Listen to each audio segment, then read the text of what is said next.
వారు చేసినటువంటి అభివృద్ధిని మనం ఆహ్వానించాలి. ఎందుకంటే కేంద్ర ప్రభుత్వం ద్వారాగా ఇవాళ వరకపోర్చాలకు అనుమతులు తీసుకొచ్చిన మాట వాస్తవా కాదా? అదేవిధంగా ఇది నేషనల్ హైవే చేసినటువంటి 544D నెంబర్ కూడా మన కేటాయించి పేరు ఇది కూడా ఇచ్చారు. అది వాస్తవా కాదా? అండర్ పాస్కు సంబంధించి చాటగడ్పాడు దగ్గర అది కేంద్ర ప్రభుత్వం ఎంపీ గారు చేశారా లేదా? ఎందుకంటే ఎంపీ గారు చేసినటువంటి పనులు కూడా నా అకౌంట్ వేసుకుంటానండి. ఇది ఎక్కడ న్యాయం? గొడకొమ్మిన బిజ్జీలు అవి కూడా శాంక్షన్ చేశారు.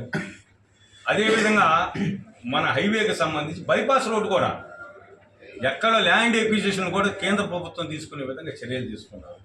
ఇట్లాంటి పనులు చేసినటువంటి శ్రీకృష్ణదేవరాయలని మనస్ఫూర్తిగా అభినందిస్తున్న నియోజకవర్గం తరఫున రేపు వారు కూడా మరి చంద్రబాబు నాయుడు గారు, ఆంజనేయులు గారు వారికి కూడా మళ్ళీ అవకాశం ఇస్తారని నేను నమ్ముతామని. అలాంటి మంచి వ్యక్తిని కనుక మనం చేసుకొచ్చుకున్నట్లయితే ఈ సంస్కృతి ఇప్పుడు ఒక పార్లమెంట్ సభ్యుడు ఏ విధంగా ఉండాలంటే మీసాల మీద చేతులు వేయటమేంది.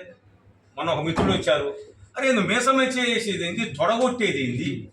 అసలు ఆ సభలో ఈ శాసనసభ్యుడు సిగ్గుపడుతున్నాం. వినుకొండ శాసనసభ్యుడు అంటే నేనైనా, ఆంజనేయులు గారైనా, యలమందరావు గారైనా, రాజకుమార్ అయినా మేము నలుగురు బతికే ఉన్నాం. ఇదేంటయ్యా పెద్ద సభలో అందుకైనా రెడీ, ఇందుకైనా రెడీ, ఇందుకైనా రెడీ ఏంటది? ఏంది ఆ భాష? అసలు ఏంటి నీ వయసు అంతా? 40 సంవత్సరాల యువకుడు, చదువుకున్న వ్యక్తి, గౌరవమైనవాడు, కరప్షన్ లేనివాడు, అలాంటి మంచి వ్యక్తులు పెట్టుకొని వ్యక్తిగత దోషం ఏంటి? స్ట్రైట్గా మాట్లాడేదాన్ని ఉంటే నిండు సభలో వేలాది మంది ప్రజల సమక్షంలో ఆ విధంగా అవమానించడం అనేది ఎంతవరకు ధర్మం? నిన్ను అవమానించలేరా? నిన్ను అనలేరా? నువ్వు దేంతో సమానం? ఆయన చదువులో నువ్వెంత? ఆర్థిక పరమైన అంశం ఏంటి నీ ఇది? ఆయన ఆస్తులు నువ్వెంత? ఆయన పదవులు నీ ఎంత? ఇవన్నీ కూడా వస్తాయి ప్రజల్లో.